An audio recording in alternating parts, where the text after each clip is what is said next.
Hi, everyone. Welcome. This is Marco Masi. He's a physicist with a philosophical and metaphysical inclination. He has a PhD in physics from University of Trento. And in today's conversation, we'll be discussing his book, Spirit Calls Nature, before we discuss evolution, his ideas on evolution of consciousness. Welcome back, Marco. Hi, Suma. Thank you for having me.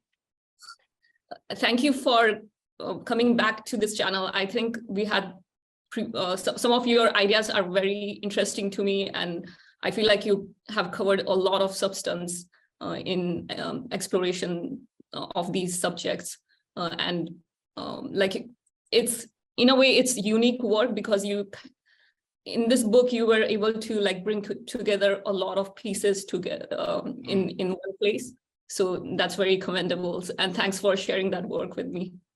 Oh, thank you for giving me the opportunity also to speak about that, because it's not an easy thing to explain also what's about. So. Yeah, that's why I was thinking maybe for this conversation, we could follow the same flow as your book, as you have 3 different parts. Yeah. In the book. And then we could do the synthesis on evolution of consciousness. Yeah, sure. But I don't remember myself. That takes the introduction in the contents, because go ahead. I mean, do you want me have a general introduction of what's it about? Because, you know, it's Spirit Calls Nature is just a title. It's a slogan. And we are forced when we write a book, and on the title is always a sort of slogan that can mean everything and the contrary of everything. And by the way, if one sees something like that, no, one might say it doesn't mean nothing to me. No? And one discovers almost at the end what the meaning of this title is. Because all the rest is a preparation to get there, to explain why ultimately we are actually in an evolutionary stage where we are awakening to the call of the spirit, and we are part of this nature. But yes, but the main aim also of this book was also that to give a sort of introduction to a synthesis of knowledge, of an integral view and vision, where science and people say spirituality, I prefer metaphysics perhaps. Physics, metaphysics are not contraries, but complementaries. And this is an old discussion, and people are for or against. I'm a materialist. No, I'm a religious person. And one thing is being religious. Another thing, I think, is trying also to go beyond religions, with all the respect for everyone who has a religious perception of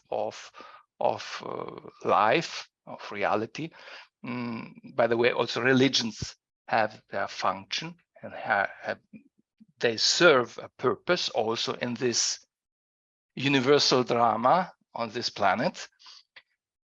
But the idea was to go beyond religion and also beyond science towards a third thing, because we have, on one side we have the religion, on one other side we have science. Then people speak, oh yeah, religion and science are not in contradiction.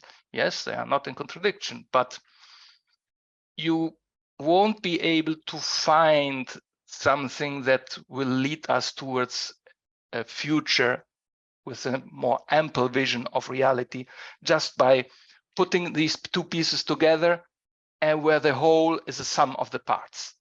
This won't work. And all the attempts that I have seen so far try to do something on this line, and I was not very satisfied from this point of view. I said, I have a very different idea, where we have the scientific perspective, or if you prefer, the materialistic perspective, and the spiritual perspective, or you prefer the more metaphysical perspective.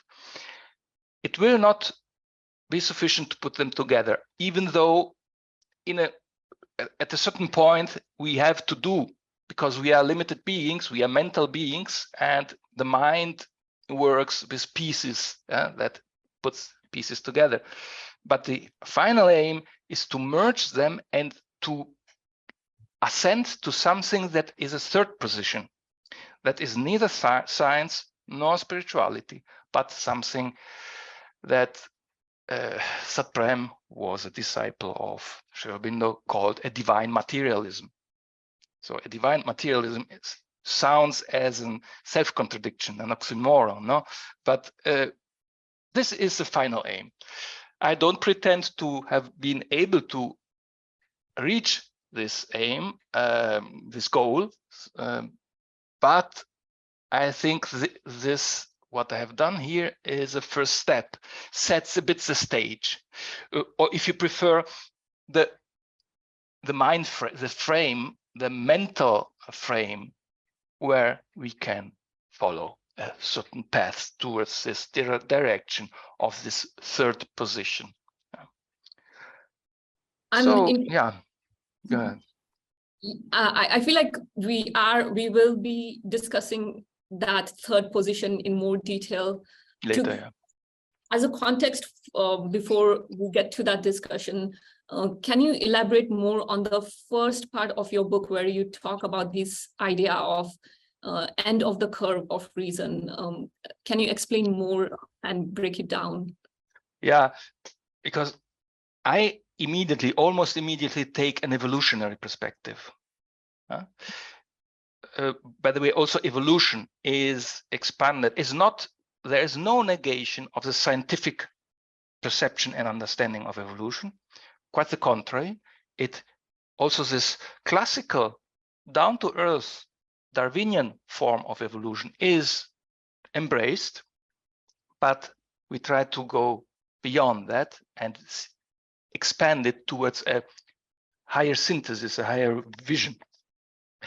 And the first step was to realize that our mind is a property, not a property, a cognitive function of this living being, this organism that is the Homo sapiens.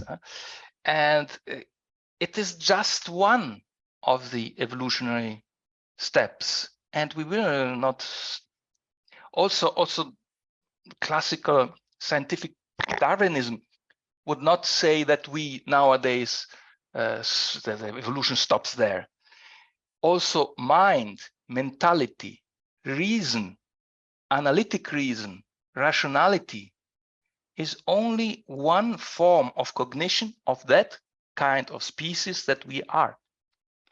And here comes the difficulty for many scientists and many who profoundly believe and reason more or less implicitly. Perhaps they never thought about it, but there is always this idea that only what is that we can apprehend with a scientific reason, only the things that we can know through rationality, mathematics and science and empiricism, only that is real, only that is true, so to speak. And it is more implicit in all our society. And there is not enough thought about the fact that mind, this what we call reason, rationality, is just one of the evolutionary ladder of cognition. And that's something that we have to, and I insisted, in the first part, I insisted a lot on that. And there I made a lot of examples. I described, of course, the classical problem, the hard problem of consciousness, and how we perceive the world, how our mind reasons, how it had an evolutionary function. And here I get the evolutionary function. It had an evolutionary function to get us out from the that kind of mentality that was based on purely superstitious form forms of religion and spirituality. And he had and still has a great function to develop our reason, our discrimination, and the capacity to think, which is absolutely essential. Without that, you cannot go further. That's the point. No? So it's not an elimination of mind. It is a proposal to develop it eventually even further, just because by doing so, this allows us to transcend it and go towards an intuitive way of seeing the world. And here you will find also people who have an inclination towards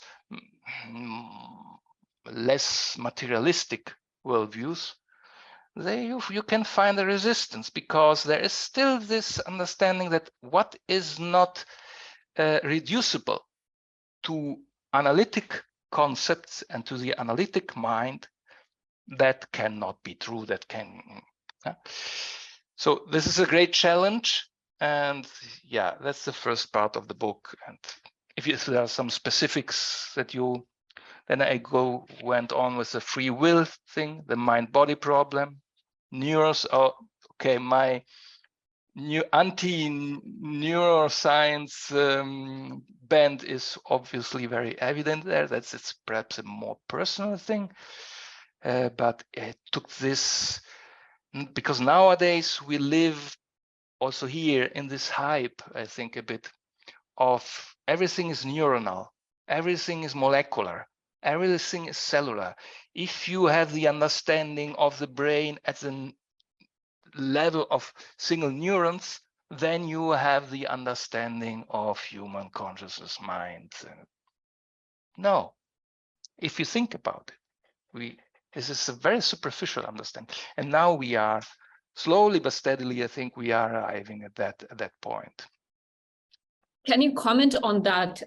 You have discussed a bit on the hypes of neurocentrism and illusion of knowledge. Can you elaborate a bit more on that? Yeah. The point is, it's not that I'm against neuroscience. Oh, quite the contrary. It's absolutely fascinating. In all my book, I cite a lot of papers and research and a lot of things that come from neuroscience, and this can give us a particular view of how our brain works, and about ourselves in a certain sense. But it is a very, very exclusive view that believes too much in the thing that if we understand the workings of the parts and the interaction of the parts with other parts, then we have the total understanding of the thing. No, we don't. And there are a lot of problems that will not be solved inside this neurocentric paradigm. Obviously, the question of consciousness, I'm not alone in this.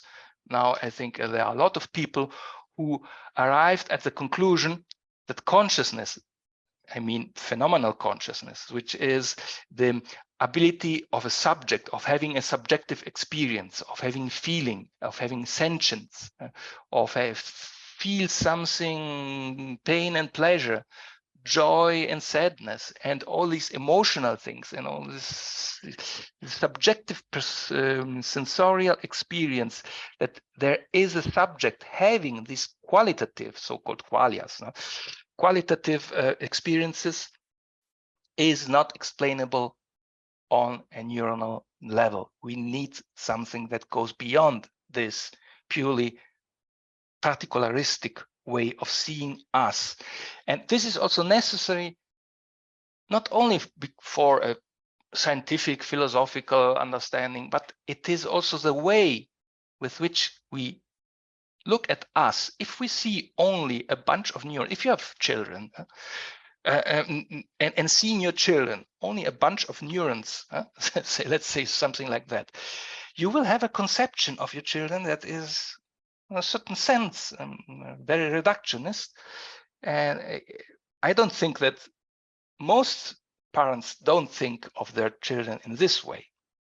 But if you have this purely mechanistic, materialistic, neuronal understanding of the human being, you will impede yourself. You will disallow yourself to see the dimension, the whole psychological dimension of the human being. And we will also build a society that is built purely on this materialistic understanding of reality and of ourselves especially. And this will have consequences also at a very pragmatic, practical level of how we deal with people, with society, with the history of our history, and ultimately also very down-to-earth pragmatic things like economy, like, for example, our relationship with nature. If you see in nature only a mechanistic, huge machine is one thing. If you see and perceive and feel a spirit at work in nature, you will have a very different attitude also towards very practical problems that we are dealing today, for example, with global warming, with ecology, with sustainability, and all these things. You will have a very different understanding of these things, which doesn't mean anti-scientific, but where science plays only one role, but cannot play the whole role. Yeah. So a neurocentrism a bit favors the opposite view, this purely mechanistic reductionistic view of ourselves. And that can have very deep negative consequences also for our future, I think. And when you discuss the end of the curve of reason in your book, is that what you're pointing towards, where we are reaching a point where some of these things are becoming apparent that reason cannot explain? Is it, as a collective, do you think we are close to a point where and do you know what you see that? You know it precisely in this tendency to fall back. We live in a so-called post-truth society era, where fake news, unfortunately, are able to condition the masses, a huge part of the masses, where pseudoscience affects a lot of people, because I'm certainly on the front of a sort of pseudoscience against certain pseudoscience attitudes. And this, in reality, people, the rationalists, come up and say, this is a crisis of reason, the crisis of rationalism. We should rediscover the old good enlightenment, age of enlightenment, which is true. The age of enlightenment had and continues to have a very important role in conditioning our society for the best, because I think rationality is absolutely important. But I also believe that this tendency to fall back is precisely the symptom of huge parts of society that they don't rationalize this. They're not able to understand this really, but they feel that reason alone is no longer sufficient. And if you're not able to grasp really this movement of this evolutionary movement that is coming up in the whole of society, in all of humanity, you might stumble and fall back to the old way, superstitious way of understanding reality. But I don't think this is a crisis of reason. It is a symptom of something that says, okay, reason is okay, but now it's time to go beyond it. And going beyond it does not mean leave it behind us. It means to integrate it. This is rationality, and this is the rest that is supposed to come. So rationality will continue to have its function and is a subset of our cognitive functions. But there is a force, there is a spirit in all of humanity which is imposing itself and making a sort of pressure, if I may use this word. I don't like it because it seems to suggest something negative, but it's making a sort of pressure in inviting us to go beyond from where we are and not go back. Yeah. And I also wanted to point out the tendency of the other extreme, like when one starts, because we see that more in the spiritual world, where when the reason, it's seen that the reason can't explain most of the things, but there is a tendency to go to the opposite spectrum, where the mind is eliminated and mind is kind of like stigmatized, and that is another, that's kind of like a version of materialism, and they are kind of like same in a different, like opposite polarities. Yes, exactly. You know what? Now the evolutionary process is now focusing on one thing: developing discrimination in the human mind. Because you can find also people who are very smart and are able to make complicated calculations, or very reasonable people, but they don't have discrimination. Discrimination is a particular function of the mind. I would say no, I'm not so sure about that. I'm sorry, perhaps eventually it would. I think discrimination comes from something that goes beyond the mind, but it can be captured by the mind, and the mind needs it and must realize that it needs discrimination. The ability to realize that not everything that shines is and that looks like gold is gold. And we see this especially in the spiritual realm and the spiritual movements, where that's one of the reasons why I also wrote this book. Well, you have these different attempts to bring together spirit with matter, but sometimes we make a lot of confusion and so on. We are still struggling from coming out of the from being able to discriminate between our fantasies and intuitions. Intuitions, the lights, the flashes of intuition are one thing. The fantasy, the so-called emotion, and you see, for example, let me make an example. There's so-called emotional intelligence. Now they speak about a spiritual intelligence.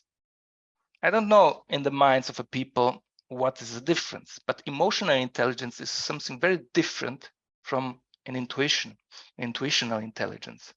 An emotional, it can be also very, can drag you down, can be something very irrational, and can lead you to do things that can also be the worst atrocities that humankind has done. I mean, so I don't think that emotions can be very intelligent, because if it's the emotion of the heart, a genuine emotion of the heart, that's a real intelligence, and that goes beyond the reason in a positive sense. Yeah. I used to say higher mind. This is a terminology that I took from Aurobindo, but by higher, it's not a moral judgment that says, oh, these people who live on the higher mind are better people than those poor people and the ordinary humans. But there are cognitive functions which are expanded, are wider, have an ampler way of seeing and see further. That's I mean by higher. It should not have a a moral connotation. But in any case, there are these higher mind functions, which are one thing. And there are these emotional sort of intelligence that, yeah, I would say these, well, we must be able to discriminate. Here, discrimination is extremely important, that we are able to see what kind of intuitions come from the belly, or what kind of intuitions are real intuitions.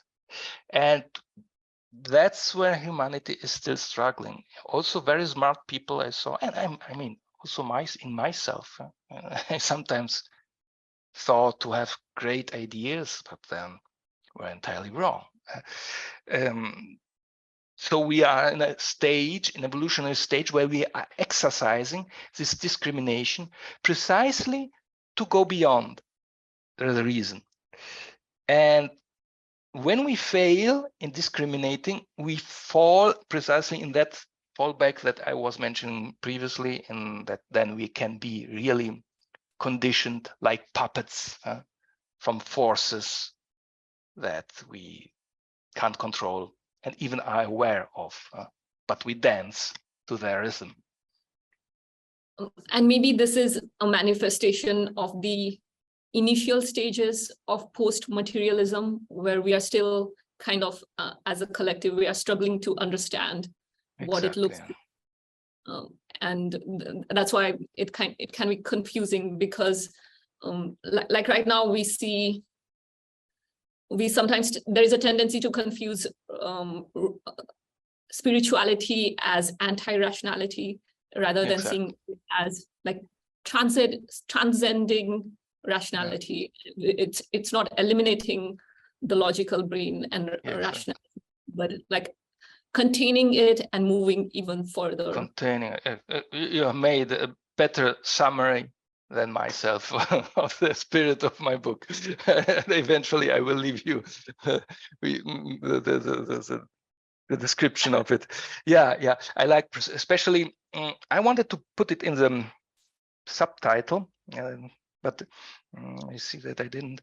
The post-material, going towards a post-material way of seeing the world, post-material society, post-material science, post-material everything. And the transition, yes, it may require several periods of crisis, because when you have to leave something behind you, you still don't have a clear idea what is in front of you. And then you have to go through a stage where you don't have, or the old things don't work no longer, but the new things don't work either, because you are not able to recognize them. And then we have this a sort of void and confusion and chaos that, you have just to look at the news and you can see that's precisely what is happening. But if we take this point of view, we have perhaps a bit more positive view of what is happening actually in the world. It's not the end of the days. It's an evolutionary transition. And in your book, Marco, you have discussed like some of the initial steps towards post-material science, if you can elaborate on those steps, like you have also touched upon the topic of how the higher mind philosophy could be reloaded in this phase. Can you explain more about that? What does it look?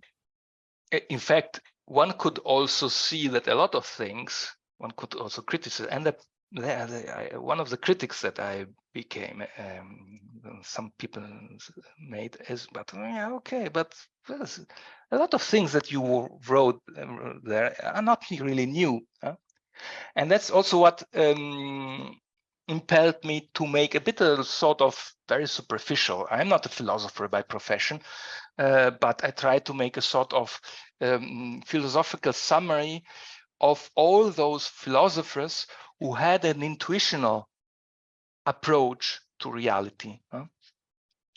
Just Plotinus, for example, or the idealists, German idealists, or not only German idealists, like Hegel, Schelling, and Berkeley, and I tried to show that this is not something of the past that is old, but it is one pole that we developed previously. Then came the rational pole, and nature, and here I speak of nature, nature focused on the development of the human mind for the last 3, 4, 5 centuries, name it, and said, okay, let's forget about the moment, let's focus on that, to develop that is the rational capacities of the human mind through what? Science, especially all the scientific, analytic, all the scientific and industrial, technological development of humanity served not so much an economic purpose, because this can be very doubtful, I think, but served to develop in the masses the rational reason. And we are still there. We are still working on that, as we can see from the news. No? But it served that purpose. Now comes the time to rediscover these old, I don't like it to call it philosophies. I prefer to call it the higher mind way of seeing the world, where they worked with intuition, but they also developed only that kind of pole, that the spiritual approach, the intuitional approach, the yes, also religious, spiritual approach, but that was not enough. Then nature said, okay, let's focus now on that, the rational approach, and now nature is saying, okay, now you have exercised a bit of both, let's put them together. And to give this vision, I made also this list of, I began from Aristotle, Plato, went through Plotinus, Meister Eckhart, and to modernity, where you have, for example, Jepser. Now Jepser is very, very in fashion. He had this idea of an integral vision also of the world, of society. I cited also Tyler de Chardin. I think also Tyler de Chardin is someone who felt something. He was speaking of this noosphere. This noosphere. What are we? Isn't that what we are experiencing nowadays, especially with the internet? The minds are connecting together. I think, and this is a superficial appearance. The question is, so let's take a bit the metaphysical point of view. Is the internet a technological result of, okay, we develop technologies and the industrial revolution, and you put together the chips and this, and then you have a computer, then you can communicate. Yes, that's one way of seeing. But we can also see it from another point of view, and saying that nature saw that it's time, since this individual has been developed until to a certain point, nature said, okay, now let's connect these individuals and somehow, because we want to build this ideal of human unity sooner or later. We are far from that, but this is a distant goal. And it used this technological means. So we can, from this point of view, we can see that the internet is a means of nature to obtain the goal that predicted, in a certain sense, Tyler de Chardin with his noosphere point of view. So how can we exercise this new way of seeing and going beyond that? I liked also to cite Goethe, Wolfgang von Goethe, who was a famous writer, but he's a bit less famous for his approach to nature as a philosopher of nature, natural philosopher. And this is also something that we may have to recover, because he looked at nature also looking for the archetypes. for the idea that develops in nature. And I believe they're very much in this.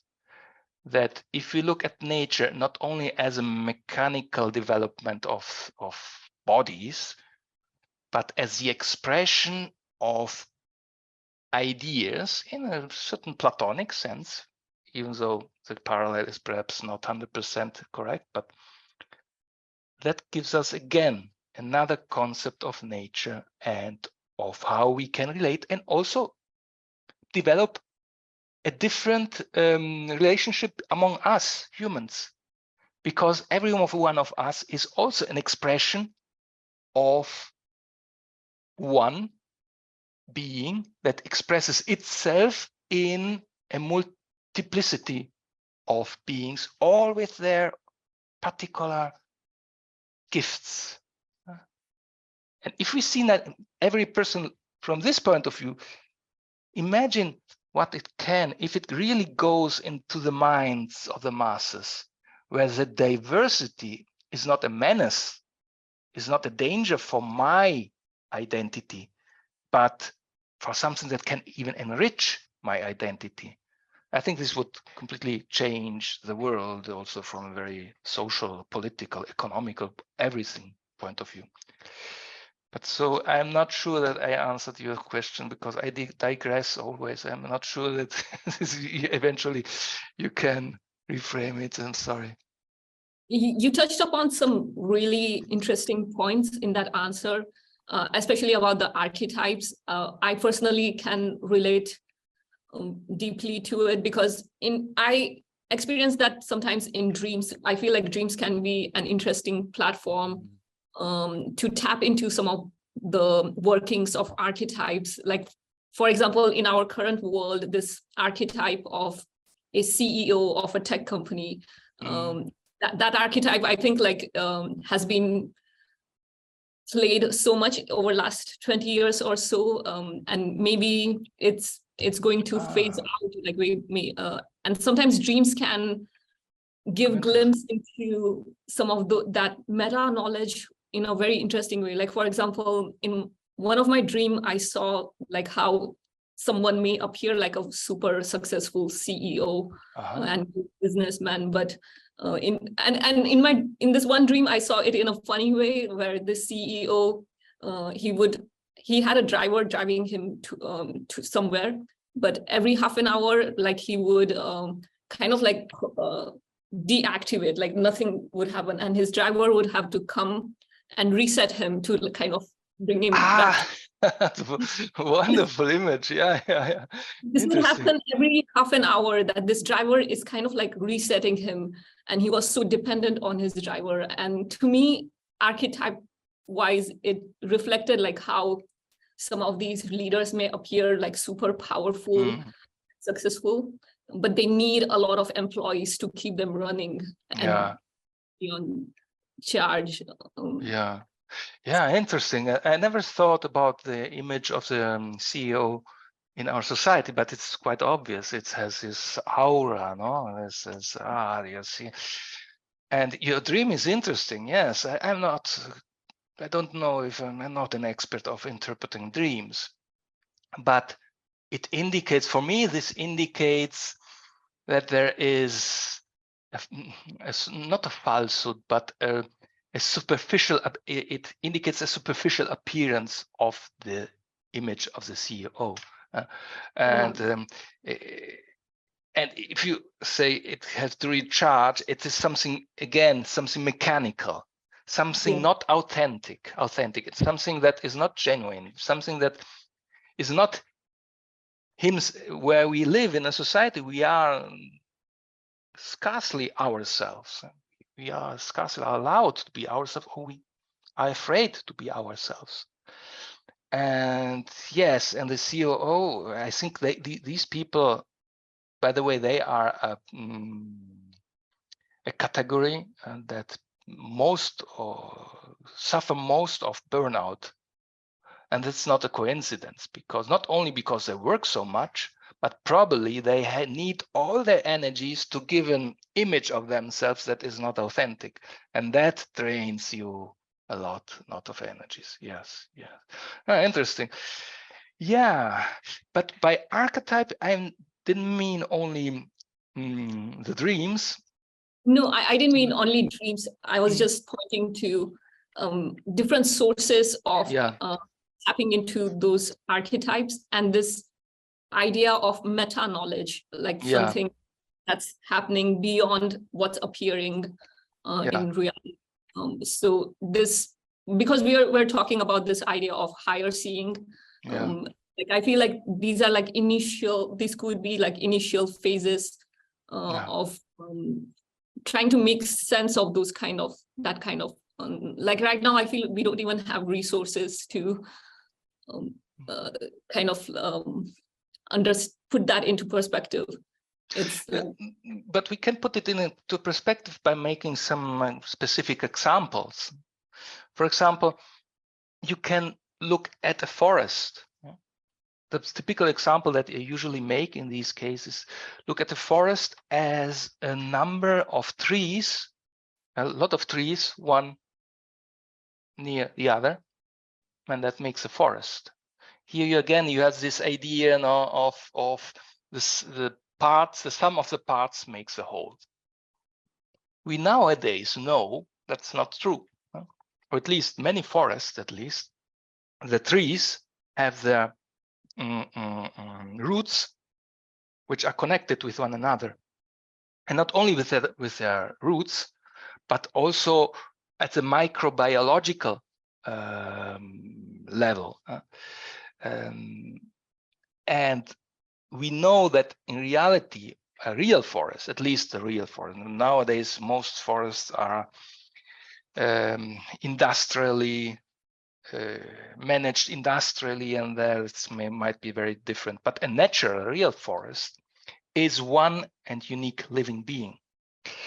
But you don't need science to get to this point. You can change your way of seeing when you are in a forest, in a real forest, and you feel it, that it's not just a bunch of a large number of trees. You feel that it is one and whole organism. And that these trees, why do trees grow up? Yeah, I don't know. Now, I don't know what the biologist would say. There are certainly, I'm not a biologist, there are certainly scientific explanations why the tree grows upwards and not so, or something like that. But if you look at it, the tree, as also plants in general, has this tendency to grow towards the light, towards the sun, therefore. I don't know, maybe a biologist could contradict me and say that has nothing to do, it's this and that, but the archetypal force is that there is a living organism that wants to grow towards the light, because the light, this light, also the physical light, is an external expression of a spiritual light. And therefore there is in the organism a natural attraction towards this archetypal physical expression that we call electromagnetic waves. There's a certain frequency, amplitude, blah, blah, blah. But deep down is the expression of something more subtle. And you can feel it, you can see this, you can perceive this intuition at the intuitive level, that a forest is not only a large number of trees. A forest is a single, interconnected and interdependent large number of beings that don't only that are not at war with each other, but live in a community. And also this idea that the egoistic gene, if you look at nature from a certain point of view, you see that it's about striving, it's about who is at the top of the food chain. who it dominates, who is down, not. You get eaten. You can see nature only from this point of view. And you can blind yourself and not see how many examples of collaboration. And also, in a certain sense, animals are even more psychic, so to speak, live more at the heart level than we humans, precisely because we have developed so much the mind and left the contact with the heart. And not only with the heart, but also with the spiritual mind. Animals can be more empathic than we are sometimes. And now biology is discovering that there is also an evolutionary drive, which is not only about strife, but also about collaboration among the single beings. Now they accept this, but until recently they didn't. But why? Not because it was not discovered as a scientific fact, but they had a way of seeing nature that prevented them from seeing that as an obvious fact. We can see this even at the level of bacteria. The bacteria come together, form communities, and they don't no longer, and why suddenly? They are no longer egoistic individualities, but somehow collaborate together. Of course, the modern biologists and evolutionary biologists would tell you, yeah, but because it's deep down, it triggers an egoistic necessity to find food or reproduce yourself or whatever. Yeah, so it's we have a polarity. We have different two poles. It's time not to see one pole or the other pole, but the things together. And that's a new way of seeing. And Goethe used this way of seeing towards nature. He didn't see leaves, for example, only as an expression of a biochemical reaction, but he tried to see in this development of the leaf in time, how it grows, as the expression of an archetype. But there is not one leaf, there are gazillions of sort of leaves, but all these leaves are the expression of one archetype, or Urphänomen, fundamental phenomenon that he called. And it is not a wrong way of seeing things from the Newtonian point of view, because he was a bit at war with Newton. That was his mistake. Again, he wanted to put all nature from that point of view. He didn't want to make the synthesis. But let's see this world in a Newtonian way, and also in an archetypal way, so to speak, where all existence is the expression of a real idea, what Aurobindo called a real idea. And science is discovering this now in biosemiotics, or biosemiosis also called, where there are some scientists who seriously are trying to interpret all living organisms as the expression of a meaning. They look at the meaning in, for example, the DNA code is not just a storage, it's a storage that expresses a meaning, because it's not just white noise. We know the DNA code, it contains information, and this information is the expression of an idea, so to speak. I don't know if they are already at that point, but I'm pretty sure that they will come to this point where they will see that all the organisms express themselves according to a higher idea, not an idea that is here, but an idea that is there. It's not something rational, but it is, again, a sort of archetype, a sort of supramental idea. Yeah, I think theosophy also touches upon some of those ideas. It's very interesting to me. Yeah. And one more thing, drawing upon that point, one more thing you have mentioned in your book is this idea of the comeback of your conscious universe. Can you elaborate on that? Yeah, because now we are seeing, especially among Western philosophers, they are this, and that's connects with a neurocentrism problem. Now, scientists, not only philosophers, also scientists who are interested in the problem of the mind-body problem, who ask, what is consciousness? Where does it come from? Is it just an epiphenomenon of the evolutionary process, just a bunch of neurons that fire together and then I become conscious and nobody knows how and why? But there is this mystery that continues to, and that it's not at all a new question. The so-called hard problem of consciousness dates back to Leibniz, who already questioned about these things.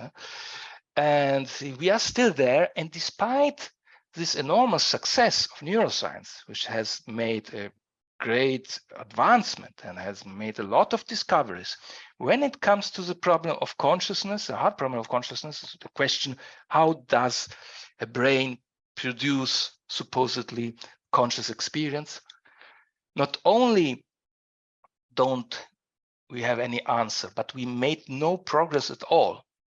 That's a kind of no progress questions that I call the no progress questions. That are questions where science, after centuries of development, of progress, when it comes to these sort of questions, zero progress. We don't know from a scientific, philosophic, whatever kind of point of view, why a brain does produce a conscious experience. We don't know about that, not more than what already Descartes or Leibniz could know 4 centuries ago when it comes to this problem. And I'm not saying that neuroscience didn't make any progress. It did, and how. But when it comes to this specific problem, of the hard problem of consciousness, there's zero progress.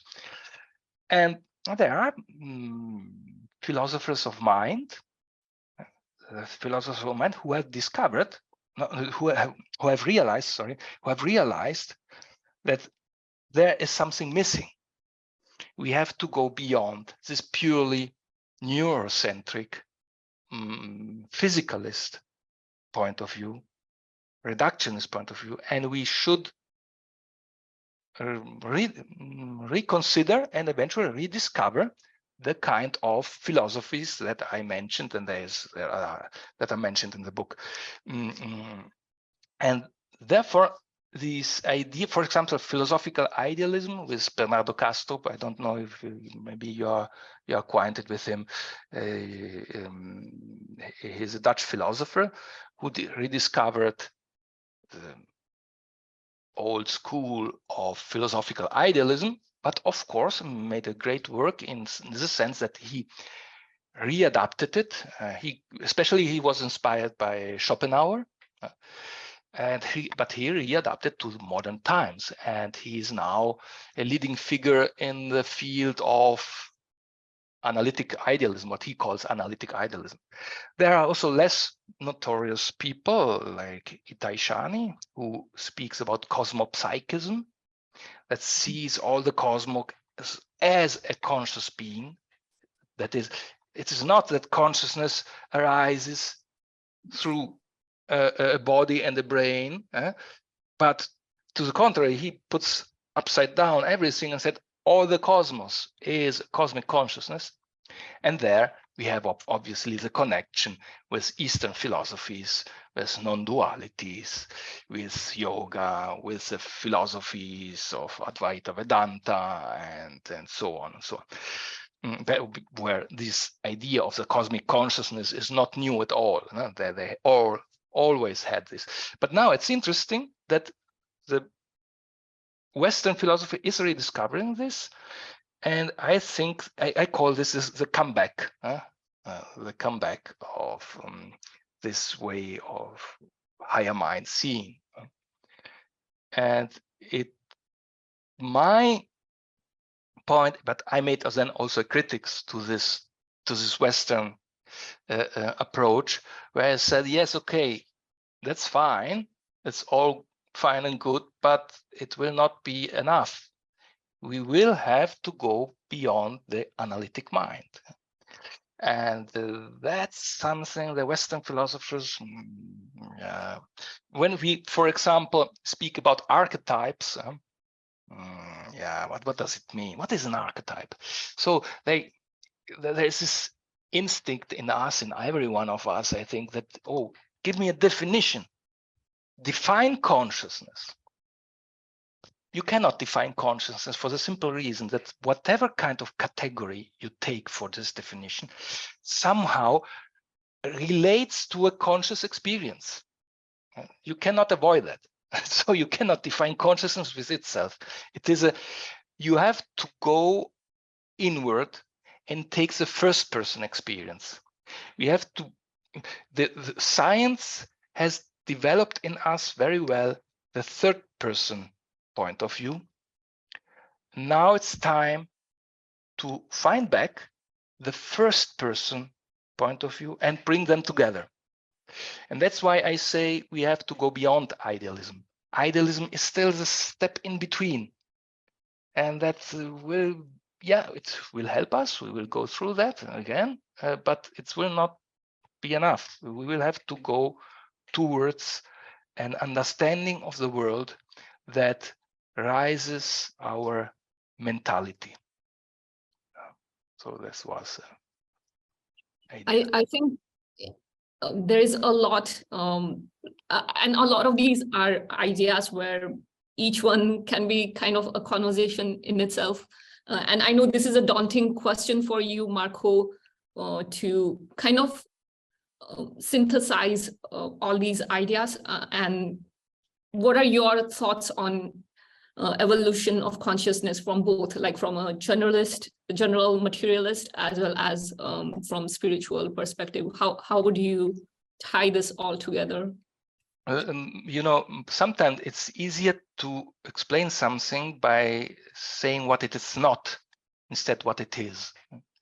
Because I would contradict myself if I would give you now some definition or some rigorous, precise explanation of what this synthesis of knowledge is supposed to be, and which is supposed to be something that tries to develop this intuitional view of the world and way of seeing the world, and then explain it exactly with words.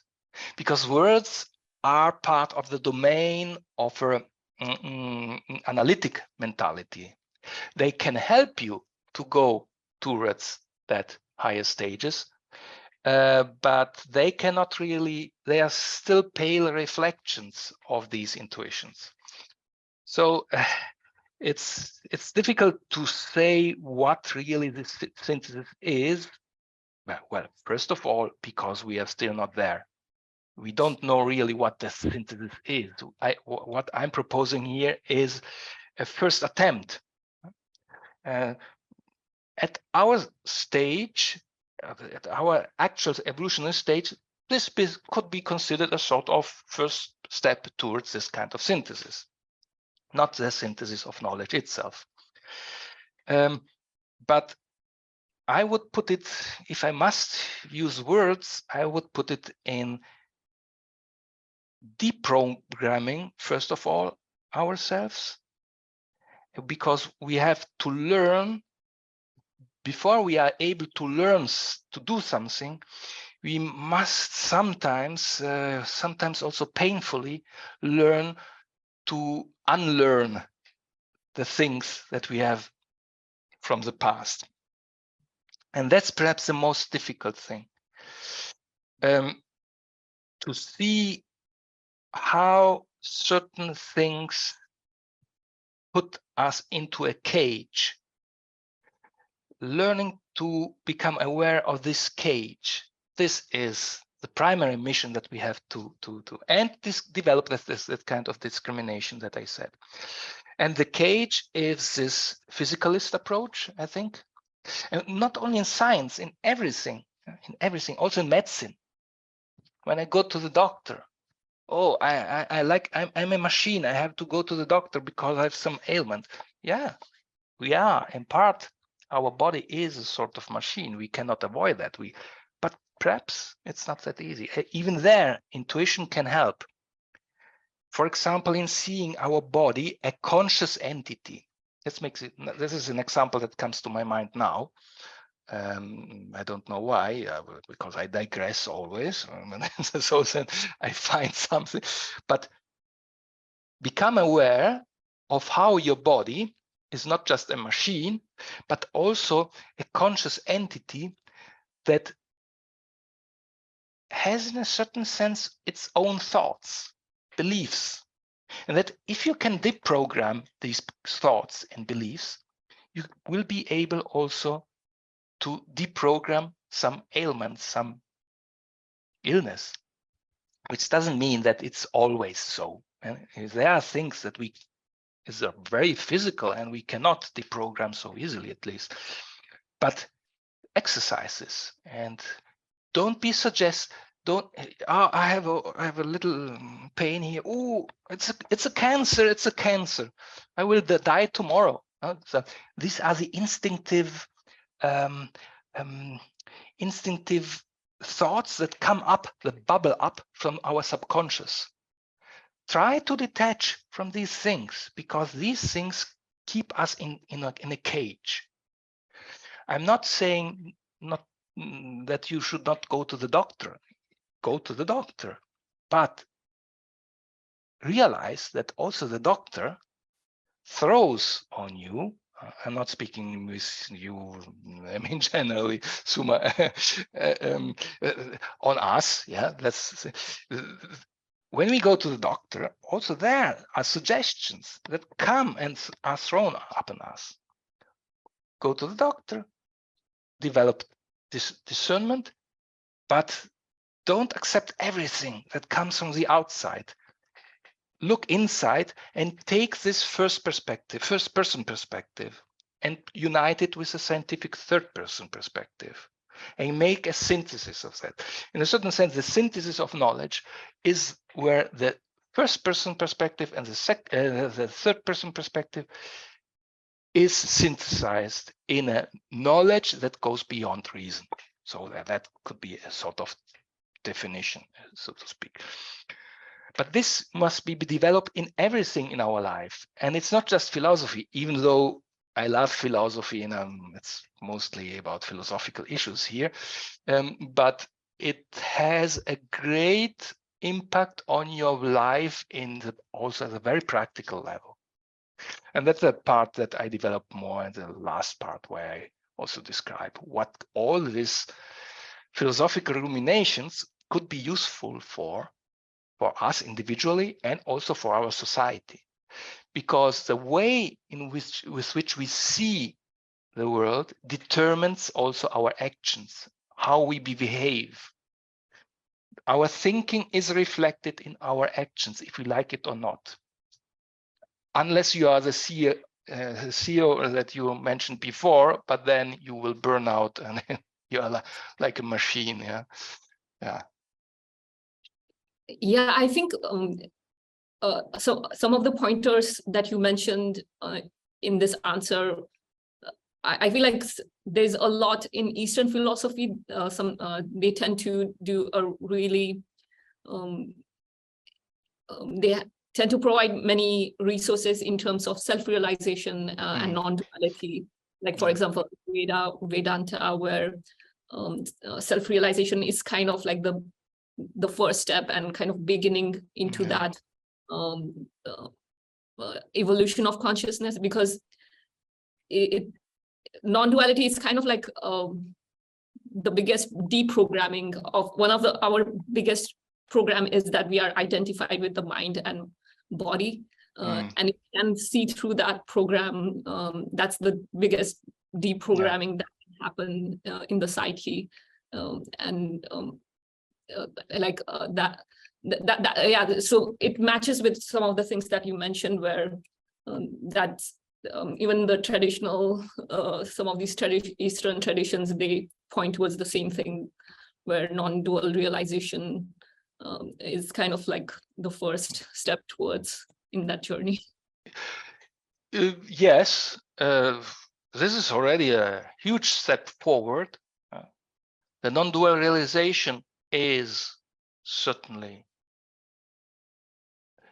one of the greatest realizations of humankind from my point of view. It is certainly the great gift that especially the Eastern philosophies, and I don't even like to call them philosophies, because it's not just a philosophy, it's a realization. Without doubts, that's the case. However, here we are trying to go even further than that. At least theoretically, we are just trying to, we are like little kids in the kindergarten who are learning their lessons step by step. I'm not saying that we are far away, but we can see on the horizon where this is going, and it is here again needs a synthesis between the Eastern philosophies and the Western, not only philosophies, but science, philosophy, everything. It's a synthesis between East and West that cannot be achieved by putting together the two things, and then you practice a little bit of that, a little bit of that, a little bit of... It doesn't work like that. It will not work like that. I don't think so. Or at least that is not enough. We will have to find a third position which comprehends the East and West in a still different manner. Let me make an example. For example, yes, it's true. The non-dual approach is a big step, but it is only one of the many steps at the end, because non-dual realization is only one realization where you identify, where you realize how all is one. You realize that you're not just a body. You have this non-dual realization that goes beyond mind, and realize something that goes beyond mind.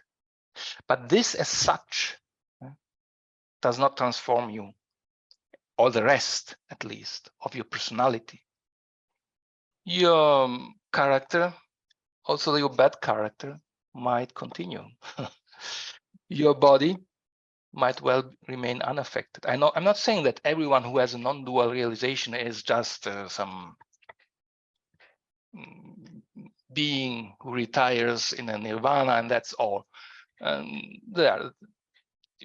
don't want to reduce it at this to this point, but this as such will turn out to be one of the evolutionary steps as well, because nature is impelling us towards a transformation, an integral transformation, not only a self-realization that goes beyond the self with a lowercase letter, and towards self Higher case. Oh yeah, no, don't say higher case.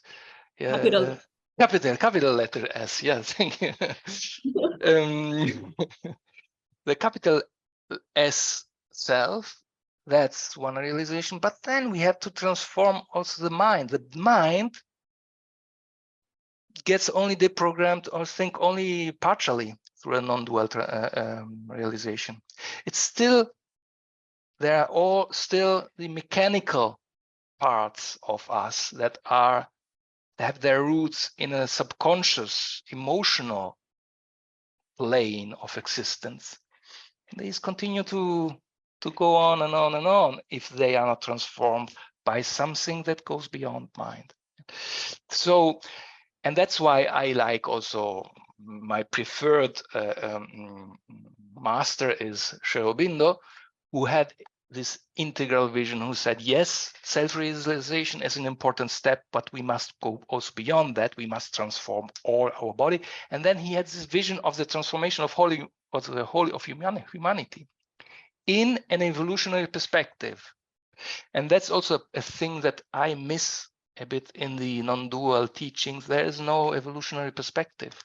Perhaps some modern teachers now are coming to that, but in the traditional, because there was not this real concept of evolution. And I would say also among the Western philosophers who have embraced now this universal consciousness way of seeing the world.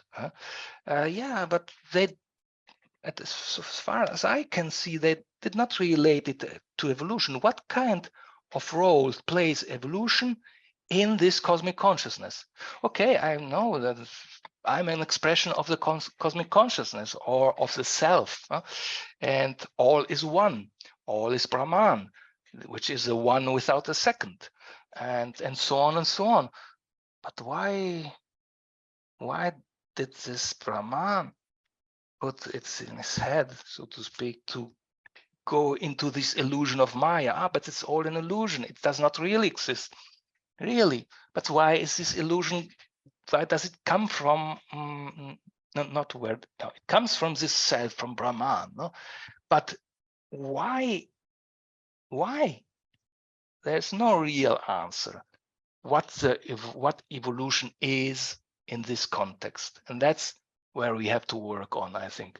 I see evolution as the emergence of a spirit in and through matter, and where the spirit, through the self-realization also, or non-dual self-realization first, then continues in its yoga, because nature, all life is yoga, so used to say Aurobindo. Evolution is a yoga of nature, and a yoga of a spirit that in matter comes through matter, in and through matter, and grows and finds itself, and then finds the mental plane, becomes a reasonable person. We are still also on that. We have to work on that to become reasonable persons, but at least we have developed this analytic mind. But this is just the one plane of consciousness. Go beyond, don't stop there. That's the message. The synthesis of knowledge, of course, is not only often intellectual knowledge. When I speak of a synthesis of knowledge, I speak of an intuitive knowledge, of a higher mind knowledge, of then over-mental and super-mental knowledge that goes far beyond that kind of knowledge that we identify with the word knowledge. Perhaps we should change also the nomenclature. It's a gnosis, sort of gnostic understanding of reality and perception of reality that will change us and the world and the society. And does this relate to what you have discussed in your book about the coming of the subjective age, where you kind of go beyond the objective phase, where it's the main source of truth right now? Like if everyone agrees upon something, that must be true. Wait. No. A subjective society, subjective age is not an age where everyone agrees and has all the things. Yeah, that's not. No, I was talking about the current objective phase. We are currently in that phase of in the mainstream. Like it's more like an objective world where it's kind of like this is how science works, and this is how we measure things. So transitioning from going beyond that into a subjective age. A subjective age is still not the age of the full emergence of the spirit. The full emergence of the spirit will be where the spirit will be able to transform matter and will be able to make matter conscious. Our bodies will become fully supramentalized and fully conscious. So this will be perhaps, I guess, a couple of millennia will still take, where we become another species, so to speak, and we will, this evolution will continue, and the human race will evolve in another race, with on a completely different level of cognition that goes far beyond the mind. The subjective age will be a transition in between, where we will have developed, for example, this ideal of human unity, where we will not feel ourselves separated from all this polarization that is bubbling up now. Is precisely, that's I think it's a willed pressure of the nature that makes bubble up from the subconscious in the collective all these sentiments of separation. Why? Because it wants to bring it to the light and to the shine, through the light of consciousness, transform it into its opposite. That is, that where we will develop a sentiment of oneness and of being one human family. When we will have fully developed this kind of internal, it is an internal perception, not just something mental, no? It is an psychic perception, it is a mental perception, understanding, and it is a spiritual understanding. And when we will have developed that, then we will enter the subjective age. Subjective because here again we don't see the things only object. Okay, perhaps now I see what you meant. We don't see the things only objectively, yes, as you said, but we also are able, from a first person perspective, to connect with higher spiritual wisdom and see the world, and especially the other people, from that point of view. And that will completely transform. I think this will probably mean the end of war, for example. Mm. It will not mean the end of death. Death, illness will probably be still there, but even that may go a profound transformation. But I think this will be the great age where finally wars will stop to exist, because this feeling of otherness, I'm here, you are there, you are my enemy, I'm right, you are wrong, and this will make no sense anymore. And there will be perhaps still differences, I don't know, perhaps also disagreements, but I'm hopeful that in this subjective age, wars will be absent, will be no longer there. And this is only one aspect. The subjective ages can be described in many different manners, but yeah, that's where we are going now. This was a really, I know there is, you go in a lot more depth in your book, but I feel like in this conversation, this was like a good brief capture of some of the ideas. And I was wondering if you want to kind of like summarize or share anything about the book that we didn't get a chance to discuss. You know, as I said, the book is, I must admit, it is not an easy reading. So I maybe also, I don't want to scare my potential readers. I shouldn't do this as an author, but it's, I would suggest not to read it from the beginning to the end. Just open the part that attracts more your interest and go into that. Yeah. And because there are so many things, because I took so many pieces, put them together, and then makes this vision. So I try not to fall into this trap of seeing the whole as a sum of its parts. But if you don't know the parts, you can also not see the whole. Yeah. Or you can only see it in a holographic sense. Yeah, you know, the holographic pictures that you have. You always see the whole, but if you see only a part of the photograph, it's very coarse-grained. Yeah?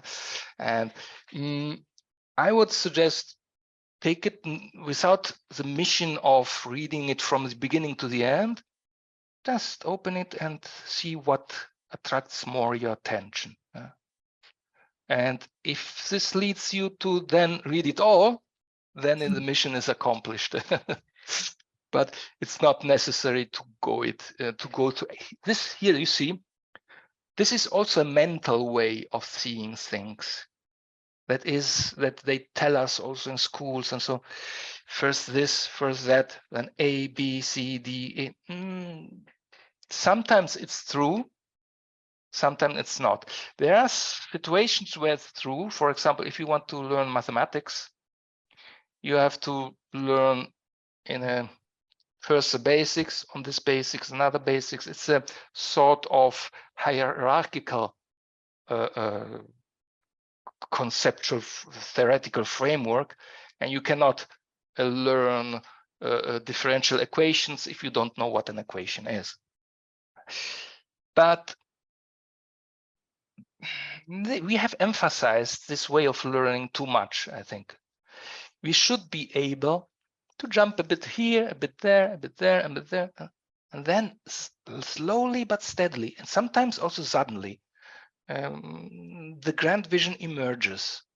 But it does not necessarily come out from going from A, B, C, D. Sometimes this is a mental organizational way of seeing things, of learning things. And that can kill intuition, may kill it. If your impulse is to go from the first to the last page, then it's okay. So again, okay, I don't know if this answers your question again. I'm not sure, probably not, but I forgot the question. How to read the book? What was it? No, just if in case I missed anything that you wanted to capture conversation today. Oh, well, that is a free will thing. No, not really, because again here, follow your intuition. Open it, and there is not something. You can also begin at the end. I learned to look at this from the end, where I encountered the teachings of Sri Aurobindo, but Aurobindo was a mystic, was not a scientist, was not even a philosopher. But his vision, I tried to apply in the Western context, not only Eastern context, in science, in psychology a bit, not much psychology, because there are other interesting books about psychology from his integral vision, eventually, that I can also suggest. But I began in this way, from the end, and then said, but this is a grand vision. But this must be developed in our Western context and in the context of science. And then I made this one.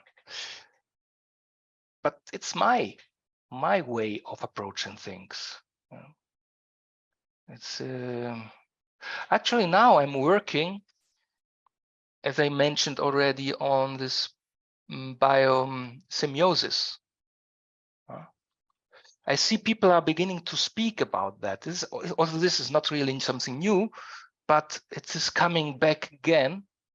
And here, having this synthesis of knowledge where you see the things from the top-down approach, because biosemiotics, biosemiotics, I don't know how it's called, the people who work in this field, still here comes the deprogramming issue that I said for. Still try to find the meaning in the biochemical reactions. You cannot see this in this way. You must not from the bottom-up approach, you must see it from a top-down. You must see it both. So I might say that this vision is about also integrating a bottom-up approach that is so typical of the reductionist science with the top-down approach, which is almost resisted. And also among people who are scientists or smart scientists and are open to these ideas, there's always this tendency to fall back in the first, let's try it this way. No, we have to then, okay, then that we are all one, we are holistic, we are happy to be the universal consciousness. This is a top-down approach. And I say, no, you must do both, top-down and bottom-up, and bring them together into something where there is no top and down and bottom up. There's nothing there. There's all one, which expresses itself in these spatial temporal manifestations that we, again, with our mind, designate with top, down, bottom, up, and so on. Even though, but these categories at any rate serve us. We need them. We still need them, precisely to be able to integrate them. And that's the message of my book. Spirit calls nature means there is all evolution and all what is happening in our lives and all what is happening, at least on this planet, at the biological life plane, so to speak, is a spirit that is calling a matter that is still in an unconscious state. And we are semi-conscious being. We are not conscious being. When I see people, when people speak about consciousness, they instinctively think at the waking consciousness of the human being. The waking consciousness of the human being is still something very subconscious, unconscious. But there is something in us, and we can feel it, and that is calling to go beyond. That's the spirit that is calling nature. That was a good synopsis, and I really appreciate your time today and sharing so many insightful ideas in this conversation. If someone wants to connect with you or learn more about what you're working on. But I have a Twitter account on Marco_Masi, but especially my website, Marco Masi,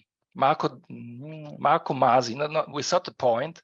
It's the line, Masi.com, and there you can have also you can see all my connections there, and my new Facebook account, my Twitter account. I have a bit of a channel of YouTube, but it's not very. Do you have a website? Yeah, a website. I mean that was a website. At Marco. I'll include that in the description. Yeah, eventually. So my website has an address that is Marco-Masi, Masi.com, and there you can find all the information, also about my last papers or whatever. It's just a little bit here. There's also one of your videos, the last video. Thanks for sharing this. I really enjoyed this. Thank you very much, Suma, for having me. Was very. It feels good to explain things also, and not only write it in paper. And I thank you very much for that. And I also want to thank the audience. If you find these conversations insightful or useful, please subscribe or share your feedback through comments. Thank you.